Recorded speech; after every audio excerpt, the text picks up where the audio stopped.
Hi, this is Regina with Cookshack at the 2013 American Royal, and I'm here with the Son Seekers BBQ Team from Hanson, Kentucky. I got Jim and Johnny here, and they're going to tell us a little bit about their competition team and what they like best about barbecuing.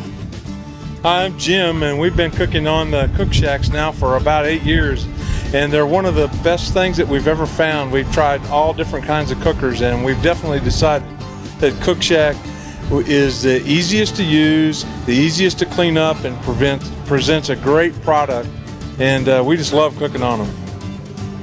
And what is your favorite cut of meat to cook?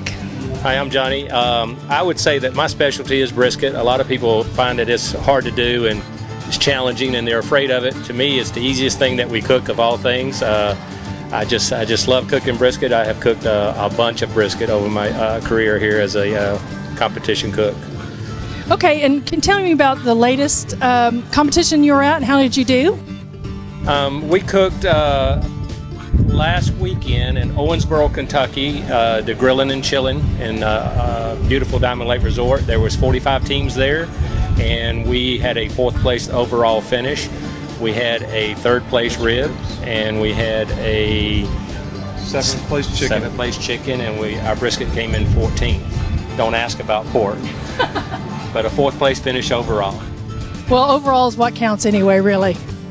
And tell me a little bit, is there anything special about Kentucky barbecue different from like Kansas City barbecue?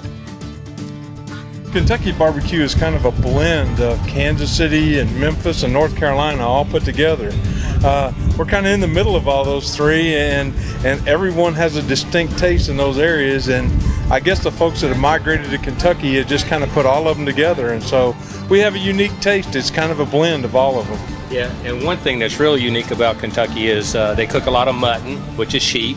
It's a big deal over there. I was born and raised in eastern North Carolina where they did whole hog with chopped and put a vinegar sauce on it. So when I moved to Kentucky, it was absolutely a big change for me as far as barbecue was concerned, and I've had to learn how to cook Kentucky style barbecue. So. As you can see, we're in the process of making our parsley boxes for our turn-ins. We're actually cooking the invitational tonight and tomorrow, and we're turning right around and cooking the open on Saturday and Sunday.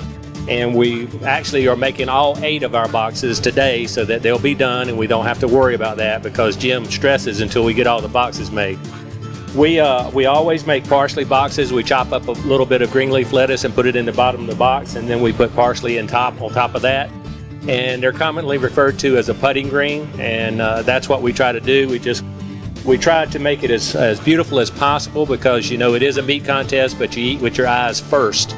And we try to make our presentation as pretty as we possibly can because those are very important points when you're trying to win a contest. We just want to tell you a little bit of story about our flag here that we have proudly displayed in our trailer. In 2009, we were approached by some other barbecue teams that were going to Fort Campbell, Kentucky to cook for about 800 soldiers and their families who had just returned from Iraq. And I can tell you that it was one of the biggest blessings that we've ever received in our life.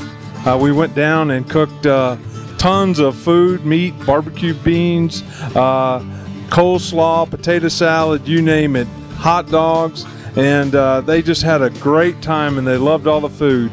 And to show their appreciation for it, they presented us with an airborne flag and a certificate from the commander of the base itself. And that was in 2009, right after the ice storm, and I can tell you it was one of the biggest blessings that we as a barbecue team have had to date. And the Cookshack cooker did a lot of cooking that day. So we really thank them for the opportunity. That ministry has grown into something that's now called Operation Barbecue Relief.